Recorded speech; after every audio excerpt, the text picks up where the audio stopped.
नमस्कार, स्वागत है आपका मेरे YouTube चैनल पे। तो पिछले वीडियो में अपन ने जो एक्सरसाइज 2.2 थी चैप्टर 2 की वो कंप्लीट कर ली थी और आज की वीडियो में अपन करने वाले हैं प्रश्नावली 2.3। अब देखिए प्रश्नावली 2.3 में आपके कैसे क्वेश्चन आएंगे। जैसे आपको कोई भी एक संख्या दी आएगी, जैसे पहला क्वेश्चन ही पकड़िए आप, 5 माइनस √3 को हमें क्या सिद्ध करना है कि ये क्या है, एक अपरिमेय संख्या। 1/√2 क्या है, एक अपरिमेय संख्या। 6 प्लस √2 क्या है, एक अपरिमेय संख्या। यानी एक तो वर्गमूल वाली संख्या आएगी और एक वर्गमूल के अतिरिक्त भी उसके साथ कोई ना कोई संख्या और आएगी और उसको हमें क्या सिद्ध करना है, अपरिमेय। जैसे देखिए वर्गमूल वाली संख्या के अलावा भी कोई संख्या आएगी, साथ में कुछ ना कुछ और साथ में आएगा ही आएगा। अब देखिए अगर आपके क्वेश्चन आया 2.3 में से, तो 2.3 में से कोई भी क्वेश्चन आया तो या फिर तो वो बनेगा 1 नंबर में या फिर वो बनेगा 2 नंबर में। कभी भी 3 नंबर का क्वेश्चन आपके 2.3 में से नहीं बनेगा। जैसे इस साल बोर्ड में से 2.3 में से क्वेश्चन आया था एग्जाम्पल के द्वारा, जो कितने नंबर का आया था, 2 नंबर का। आपके 3 नंबर के क्वेश्चन क्या आएगा, जिसमें खाली वर्गमूल वाली संख्या आएगी। ये साथ में जो अतिरिक्त संख्या आ रही है ना, वो संख्या नहीं आएगी। जैसे सिद्ध कीजिए √2 एक अपरिमेय संख्या है, वर्गमूल 3 एक अपरिमेय संख्या है, वर्गमूल 5 एक अपरिमेय संख्या है। तो पहले तो अपन ये क्वेश्चन कर ले, क्योंकि ये क्वेश्चन में आपको क्या करना है कि वर्गमूल वाली संख्या अपने पास रखनी है, इसके अतिरिक्त जो भी संख्या है उसको पक्षांतरण से खाली उस तरफ भेजना है और आपके क्वेश्चन हो जाएगा खत्म। लेकिन जो खाली वर्गमूल वाली संख्या आएगा ना आपके, वो क्वेश्चन आपके बड़ा होगा, उसमें कम से कम आपको एक पेज पूरा भरना पड़ेगा। ठीक है, तो पहले अपन ये क्वेश्चन कर लेते हैं, उसके बाद अपन वो वाले क्वेश्चन भी करेंगे। ठीक है, तो पहले क्वेश्चन इसमें देखिए क्या है आपके, प्रमाणित कीजिए 5 माइनस वर्गमूल में 3 एक क्या है, एक अपरिमेय संख्या। तो इसको कैसे अपरिमेय संख्या सिद्ध करेंगे, देखिए कि आपके जो भी ऐसे क्वेश्चन आएंगे ना कि अपरिमेय संख्या सिद्ध कीजिए, वो सारी संख्या क्या होगी, वास्तविक संख्या होगी। और वास्तविक संख्या होती है 2 प्रकार की। मैं आपको बोलूंगा अगर आपको ये चैप्टर अच्छे से समझना है तो सबसे पहले जो मैंने बेसिक वाला एक वीडियो अपलोड करा है वो देख के आइए, ताकि आपकी जो भी डाउट है वो सारे क्लियर हो जाए। ठीक है, तो वास्तविक संख्या होती है 2 प्रकार की, एक तो होती है परिमेय संख्या और दूसरी होती है आपके अपरिमेय संख्या। अब देखिए हमें सिद्ध करना है इसको अपरिमेय संख्या, लेकिन अपन इसका उल्टा सिद्ध करेंगे, ये क्या है, एक परिमेय संख्या नहीं है। क्योंकि अगर ये परिमेय संख्या नहीं होगी तो सीधा सीधा ये क्या हो जाएगी, अपरिमेय संख्या। अब इसको परिमेय संख्या नहीं है कैसे सिद्ध करेंगे, ध्यान से देखिए। अपन को सिद्ध करना है 5 माइनस √3 एक अपरिमेय संख्या है, तो उसका उल्टा लेके चलेंगे। सिद्ध तो करना है अपरिमेय, लेकिन मानेंगे इसको क्या, परिमेय। तो ऐसा लिखेंगे, माना 5 माइनस √3 एक परिमेय संख्या है, एक परिमेय संख्या है। और परिमेय संख्या का नियम क्या होता है, उसको P/Q A/B M/N यानी भिन्न के रूप में लिख सकते हैं। तो ये अगर परिमेय संख्या है तो इसको भिन्न के रूप में A/B के रूप में आप लिख सकते हो। यहाँ आप कुछ भी लिख सकते हो, जरूरी नहीं आप A/B ही लिखो। ठीक, जहां हर का मान यानी जो B का मान है वो 0 नहीं होना चाहिए। अब देखो जब भी ऐसा क्वेश्चन आए कि वर्गमूल के साथ कोई संख्या आ जाए और इसको अपरिमेय सिद्ध करना, तो हमें क्या करना है, वर्गमूल वाली संख्या तो रखना अपने पास, उसके अतिरिक्त जो भी संख्या आ रही है उसको पक्षांतरण से भेज दीजिए उधर, आपके सवाल हो जाएगा खत्म बस। जैसे देखिए अंडर वाली संख्या माइनस का √3 रखा अपने पास, ये 5 था, प्लस का उधर गया, किसका हो गया, A/B माइनस का 5। अब देखो इधर जो आप वर्गमूल वाली संख्या रखते हैं ना वो होनी चाहिए हमेशा प्लस में, लेकिन इधर आ रही है माइनस का, तो इसको प्लस का करने के लिए क्या करेंगे, सभी के चिन्ह बदल देंगे, सभी के चिन्ह बदल देंगे। ठीक है, तो जो माइनस वाली है संख्या वो किस में हो जाएगी, प्लस में, और प्लस वाली संख्या ये A/B प्लस का था हो जाएगा माइनस का, -5 प्लस का था हो जाएगा माइनस का था हो जाएगा प्लस का, ऐसे। अब देखिए खाली वर्गमूल वाली संख्या होगी, सवाल आपके हो गया यहीं पे खत्म। उसके बाद आपको कुछ लाइनें याद करनी है। क्या याद करनी है, आपको ऐसे लिखना है, अगर यहाँ पर A/B माना है तो यहाँ AB आएगा, PQ माना तो यहाँ PQ आएगा, कोई डाउट नहीं रखना है। क्या लिखोगे, चूंकि A व B पूर्णांक है, मतलब A व B पूर्णांक है, ये माइनस वाली संख्या भी हो सकती है और प्लस वाली भी। अगर ये पूर्णांक है तो A/B क्या है, एक परिमेय संख्या है। अगर देखो A/B परिमेय संख्या अपन ने माना, तो परिमेय संख्या में कोई भी संख्या आप जोड़ो या घटाओ, वापस उत्तर किस में आएगा, परिमेय में। तो अगर A/B परिमेय है तो ये पूरा -A/B प्लस 5 भी क्या होगी, परिमेय संख्या होगी। ऐसे आपको इसको लिखना है। ठीक है, और इसको दो आप समीकरण नंबर 1, और समीकरण 1 से, अब समीकरण 1 को ध्यान से देखो, इस पूरे का मान किसके बराबर है, √3 के बराबर। अगर ये परिमेय संख्या है तो क्या वर्गमूल 3 परिमेय संख्या नहीं होगी क्या, तो वर्गमूल 3 भी क्या होगी, परिमेय संख्या, जो कि क्या है, एक विरोधाभास है। मैंने बेसिक में आपको बताया था, ऐसी संख्या जिनका पूर्ण वर्गमूल नहीं निकलता, मतलब इसका वर्गमूल निकालोगे ना तो पूर्ण वर्गमूल नहीं निकलेगा, उत्तर पॉइंट में आएगा। और जिनका पूर्ण वर्गमूल नहीं निकलता वो क्या होती है, अपरिमेय संख्या, क्योंकि हम जानते हैं कि वर्गमूल 3 क्या है, एक अपरिमेय संख्या। अब ध्यान से देखो, अगर वर्गमूल 3 अपरिमेय संख्या है, ध्यान से सुन लेना, अगर परिमेय संख्या में कोई भी संख्या जोड़ी तो वापस उत्तर भी किसमें आएगा, परिमेय में। और अपरिमेय संख्या में जैसे √3 अपरिमेय है, इसमें कुछ भी जोड़ो वापस उत्तर क्या आएगा, अपरिमेय। तो अगर वर्गमूल 3 अपरिमेय है तो 5 माइनस √3 भी क्या हो जाएगा, आपके अपरिमेय संख्या होगी। ये पूरा आपको याद करना ही पड़ेगा, इसका कोई अल्टरनेटिव नहीं है, ये लाइन आपको याद करनी ही पड़ेगी और कोई रास्ता नहीं है। तो आपको क्या करना है, अंडर रूट वाली संख्या रखनी है अपने पास, बाकी जो भी एक्स्ट्रा संख्या उसको उधर भेज दिए और ये लाइन लिखनी है। पहली खाली जगह में तो जो समीकरण 1 के राइट हैंड साइड में आता है वो लिखना है, दूसरे समीकरण में जो इसके सामने लिखना है वो लिखना है, तीसरी खाली जगह में वापस वही संख्या लिखनी है, और चौथी खाली जगह में जो सवाल दिया वो अपन को लिखना है। 4 खाली जगह भरनी है, ठीक है। जैसे अगला क्वेश्चन देखिए, अगला क्वेश्चन क्या है, दूसरे का पहला।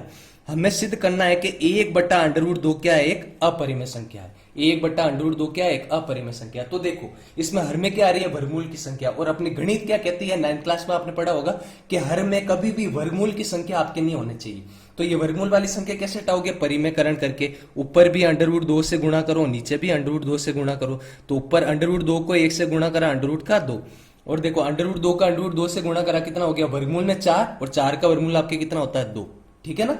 तो हमें सिद्ध करना है कि √2/2 क्या है, एक अपरिमेय संख्या। तो उसी का उल्टा मानेंगे, पहले इसको क्या मानेंगे कि माना ये क्या है, एक परिमेय संख्या। माना यह एक परिमेय संख्या है, यह एक परिमेय संख्या है। और परिमेय संख्या को आप कैसे लिख सकते हो, P/Q या A/B M/N, जो लिखना है लिखो, जहां B का मान क्या नहीं होना चाहिए, 0। अब मैंने क्या बताया, ऐसे लिखने के बाद वर्गमूल वाली संख्या तो अपने पास रखेंगे, ये √2 तो अपने पास, उसके अतिरिक्त जो भी संख्या वो उधर।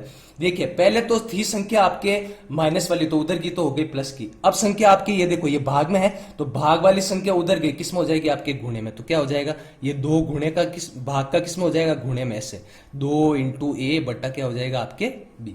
ये इतना आपने लिख दिया, वापस वो की वो संख्या। चूंकि A व B पूर्णांक है, अतः पहली खाली जगह में इसको दे दो आप समीकरण नंबर 1। पहली खाली जगह में क्या लिखोगे, ये वाली संख्या, वापस ये का ही अब की बार ये लिखना आपको, 2A/B परिमेय संख्या होगी। और समीकरण 1 से देखो ये परिमेय है, तो इसके सामने क्या लिखा है, √2। √2 भी क्या हो जाएगी, इसकी जगह आपकी बार लिख देना, √2 भी परिमेय संख्या होगी, जो कि विरोधाभास है, क्योंकि हम जानते हैं। वापस यहां क्या लिखोगे, √2 एक अपरिमेय संख्या। अगर देखो √2 एक अपरिमेय संख्या है, तो √2 में कुछ भी जोड़ो, घटाओ, भाग दो, जो संख्या बनेगी वो भी क्या होगी, अपरिमेय। तो ये जो संख्या है वो भी क्या हो जाएगी, आपके अपरिमेय, ठीक है। वर्गमूल वाली संख्या इधर की, वापस वो की वो लाइन। पहली खाली जगह में तो जो समीकरण 1 के इधर आ रहा है वो लिखना है, दूसरी खाली जगह में इसके सामने वाली संख्या, तीसरी खाली जगह में भी यही संख्या, और चौथी खाली जगह में जो सवाल दिया हुआ उसको लिखना है। ऐसे समझ में आ गया आपको।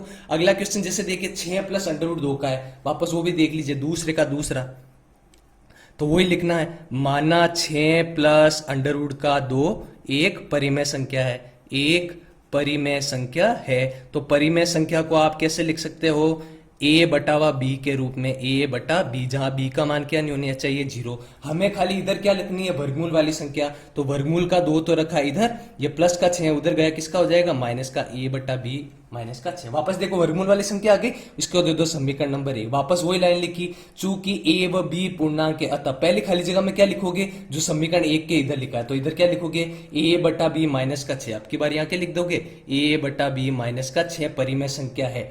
और समीकरण 1 से ध्यान से देखो, अगर ये परिमेय है तो इसके सामने क्या लिखा है, √2। तो वापस अब की बार यहाँ क्या लिखना है, √2 भी एक अपरिमेय संख्या होगी, जो कि विरोधाभास है, क्योंकि वापस यहाँ पर √2 अपरिमेय संख्या, अतः। और यहां पे क्या लिखा है, जो हमें सिद्ध करना था अपरिमेय, हमें क्या सिद्ध करना था, 6 + √2, अतः 6 + √2 भी अपरिमेय संख्या होगी।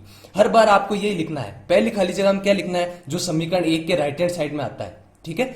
दूसरी खाली जगह में क्या लिखना है, जो वर्गमूल वाली संख्या बची है। तीसरी खाली जगह में भी वर्गमूल वाली संख्या, और चौथी खाली जगह में जो हमें सवाल दिया हुआ था वो अपन को लिखना है। तो ये लाइन आपको याद करना बहुत जरूरी है। ये लाइन अगर आपने याद कर लिया तो आपके 1 या 2 नंबर जो भी है वो आपके फिक्स हो जाएंगे, ठीक है। अगला क्वेश्चन देखिए 3 √2 का है, अपन को 3 √2 को सिद्ध करना है, दूसरे का तीसरा है ये। तो माना 3 √2 क्या है, एक परिमेय संख्या है, एक परिमेय संख्या है, परिमेय संख्या है। अगर ये परिमेय संख्या तो इसको A/B के रूप में लिख लिया, जहां B का मान क्या नहीं होना चाहिए, 0। मैंने आपको क्या बताया, इधर आपको खाली क्या रखना है, वर्गमूल की संख्या, और जो अतिरिक्त संख्या उसको उधर भेज दो, क्या है, 3। और 3 किसमें है, गुणे में। इन दोनों के बीच कोई चिन्ह नहीं है, मतलब क्या हो रहा है, गुणा। तो 3 गुणे में इधर गया, किसमें हो जाएगा, भाग में। तो A/3 आ जाएगा, नीचे 3 भी। देखो वर्गमूल वाली संख्या बच गई इधर, इसको दे दो समीकरण 1। वापस क्या लिखोगे, चूंकि A व B क्या है, पूर्णांक है, ऐसे।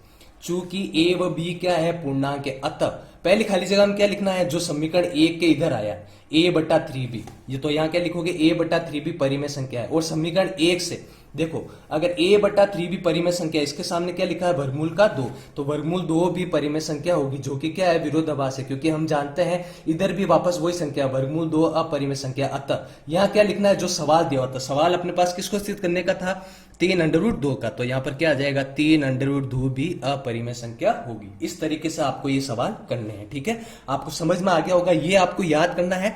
और पहली, दूसरी, तीसरी, चौथी खाली जगह में क्या भरना है मैंने आपको अच्छे तरीके से बता दिया। फिर भी कोई डाउट रहता है तो प्लीज कमेंट करें, लाइक करें और मुझे बताएं कि आपको दिक्कत है, ठीक है। तो अगला सवाल अपन देखते हैं, जो तीसरा सवाल बचा है इसका, वो देखिए क्या है। तो हमें सिद्ध किसको करना है, √p प्लस √q को, इसी को सिद्ध करना है अपरिमेय, ठीक है ना। तो सबसे पहला काम क्या है, जिसको सिद्ध करना है उसको क्या मानना है परिमेय। तो माना ये क्या है, एक परिमेय संख्या, एक परिमेय संख्या, ऐसे लिखना है, माना √p प्लस √q एक परिमेय संख्या है, एक परिमेय संख्या है। परिमेय संख्या को आप कैसे लिख सकते हो, a/b के रूप में, जहां b का मान क्या नहीं होना चाहिए, 0 नहीं होना चाहिए, ठीक है। अब सवाल में ऐसे लिखा है ये p और q अभाज्य संख्या, मतलब अभाज्य संख्या क्या होती है, 2, 3, 5, 7 में से कुछ भी संख्या है। अब मैंने आपको क्या बताया, a/b के रूप में लिखने के बाद में हमें इधर रखनी है एक वर्गमूल की संख्या, कितनी, खाली एक वर्गमूल की संख्या, और इधर संख्या आ कितनी रही है, 2 वर्गमूल की संख्या। तो 2 वर्गमूल की संख्या को एक आप कैसे बनाओगे, क्या करना पड़ेगा, दोनों तरफ अपन को क्या लेना पड़ेगा, वर्गमूल लेना पड़ेगा, वर्ग लेना पड़ेगा, सॉरी, दोनों तरफ हमें क्या लेना पड़ेगा, वर्ग लेना पड़ेगा। लीजिए दोनों तरफ वर्ग, इससे क्या होगा जो अभी आपको पता चलेगा। तो क्या लिखिए, इसको दे दीजिए आप समीकरण नंबर 1 दे दीजिए, ऐसे कीजिए, या फिर ए दीजिए, समीकरण नंबर ए, ठीक है, ए फॉर एप्पल।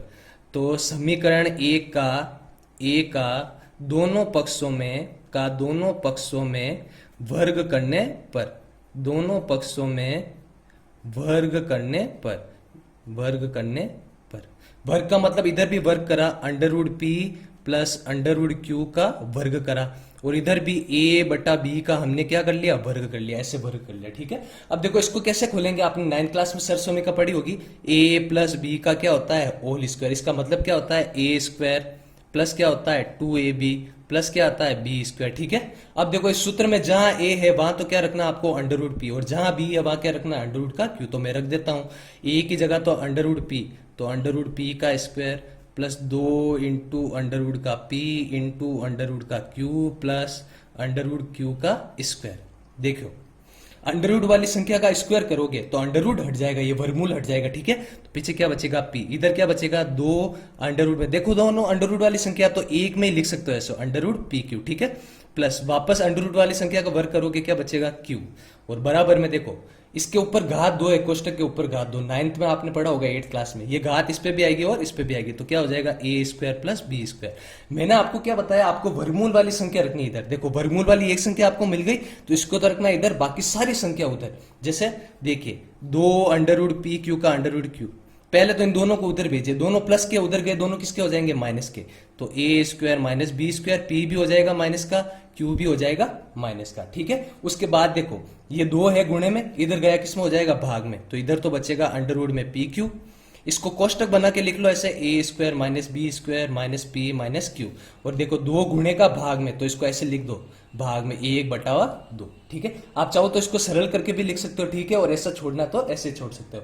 अब देखिए वर्गमूल वाली संख्या आ गई, तो वापस शुरू में क्या लिखोगे, जैसे अपन पहले लिखते थे, चूंकि a व b पूर्णांक है, a व b क्या है, पूर्णांक है, ये a/b पूर्णांक है, अगर ये पूर्णांक है और परिमेय संख्या है तो ये पूरी भी क्या हो जाएगी, परिमेय संख्या। इसको समीकरण 1 देना, वर्गमूल वाली संख्या आती, तो ये पूरी संख्या 1/2 a² minus p minus q एक परिमेय संख्या होगी, एक परिमेय संख्या होगी। आपको याद करना है, ये मैंने बताया था परिमेय संख्या होगी।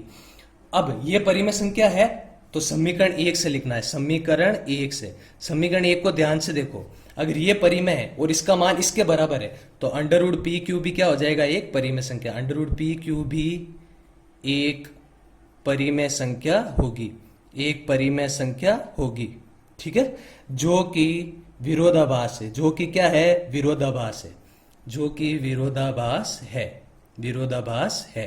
क्योंकि देखो सवाल में क्या दिया, पी और क्यू क्या है, अभाज्य संख्या। अब मान लीजिए अभाज्य संख्या क्या होता है, 2 3 5, या मान लीजिए पी की जगह तो है 2, क्यू की जगह कितना है, तो कितना हो गया, वर्गमूल में 23। कुछ भी रख सकते हो आप अभाज्य संख्या, तो जो भी संख्या आएगी उसका वर्गमूल निकलेगा ही नहीं, पूरा पूर्ण वर्गमूल नहीं निकलेगा। तो ये क्या हो गया, अपरिमेय संख्या हो गया, जो कि विरोधाभास है। क्यों, क्योंकि वर्गमूल पी क्यू क्या है, एक अपरिमेय संख्या है, क्योंकि वर्गमूल पी क्यू क्या है, एक अपरिमेय संख्या, एक अपरिमेय संख्या है, एक अपरिमेय संख्या है। अब देखो अगर वर्गमूल पी क्यू अपरिमेय संख्या है तो वर्गमूल पी क्यू बना किससे है, ध्यान से देखना, इसका वर्ग करने पर बना under root P plus Q का। अतः अगर ये अंडर रूट पी क्यू अपरिमेय संख्या है तो वर्गमूल में पी प्लस वर्गमूल में क्यू भी एक अपरिमेय संख्या होगी, भी एक अपरिमेय संख्या होगी, अपरिमेय संख्या होगी। ऐसा आपको क्वेश्चन करने थे। आशा है आपको समझ में आया होगा। फिर भी कोई डाउट है, आपको कोई क्वेश्चन समझ में नहीं आया है, अब ये क्वेश्चन तो याद करने वाले, ये लाइन तो आपको याद ही करनी पड़ेगी, बाकी इधर वर्गमूल वाली संख्या रखनी है और सारे उधर। अब देखो इसके अलावा भी आपके कुछ सवाल है उदाहरण में, जैसे एक तो है सिद्ध कीजिए 7 अंडर रूट 2 का, तो इसको सिद्ध करना है पहले a बटा बी मान लीजिए, अंडर रूट वाली संख्या अपने पास, तो इधर क्या हो जाएगा a बटा बी 7 आ जाएगा भाग में ही। तो वापस वही लाइन है, क्या लिखोगे, a व b पूर्णांक है, इसको दे देना समीकरण नंबर 1। तो पहली खाली जगह में क्या आएगा, ये, दूसरी खाली जगह में ये, तीसरी खाली जगह में ये, और चौथी खाली जगह में जो सवाल था किसको सिद्ध करना था, अपरिमेय, ये आ जाएगा। ठीक है, और एक सवाल आपके बिल्कुल ऐसा ही है, इसमें अंडर रूट क्यू और पी और क्यू की जगह ऐसा सवाल दिया हुआ है शायद, आप एग्जांपल में देखना, under root 2 plus under root 5 का है, तो बिल्कुल आपको ऐसे ही करना है, इससे आपको वर्गमूल में एक संख्या मिलेगी यहाँ पर। ठीक है, तो पूरा कैसे कैसे करना है, तो एक तो ये एग्जाम्पल और एक ये एग्जाम्पल आप करके देखना है। ठीक है, अगर आपको वीडियो अच्छा लगा, क्वेश्चन आपको समझ में आए, मैंने पूरा कोशिश करा कि आपको अच्छे से अच्छे समझाऊं, तो वीडियो को लाइक कीजिए, कमेंट जरूर कीजिए कि आपको क्या अच्छा लगा इसमें और आपको क्या दिक्कत है, और वीडियो को अपने दोस्तों के साथ शेयर कीजिए ताकि वो भी घर बैठ के अच्छी पढ़ाई कर सके। धन्यवाद।